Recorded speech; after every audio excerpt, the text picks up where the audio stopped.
आता एक धक्कादायक बातमी आहे कोल्हापूरमधून।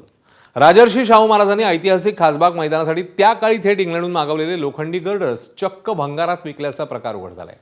कुस्तीसाठी जगात प्रसिद्ध असलेल्या खासबाग मैदानाच्या उभारणीसाठी हे साहित्य मागवण्यात आले। मध्यंतरी संगीत सूर्य केशवराव भोसले नाट्यगृहाला आग लागली होती, त्याची झळ खासबाग मैदानालाही बसली होती। आगीची झळ लागलेले गर्डर्स 7 लाख रुपयांना भंगारात विकल्याची माहिती समोर आली आहे। खरं म्हणजे हेरिटेज वास्तूमधील एकही वस्तू विकत घेता येत नाही, मात्र तांत्रिक कारण सांगून गर्डर्स भंगारात विकले, त्यामुळे शाहू प्रेमी मात्र आता नाराज झाले आहेत।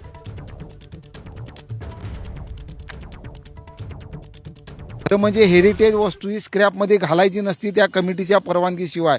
कुणाला विचारून ह्यांनी घातले तो भाग अलग आहे, परंतु या ठिकाणी जे आता आमचं जे व्यासपीठ आहे कुस्ती मैदानाचं ते बघितल्यावर ऊर भरून यायचं।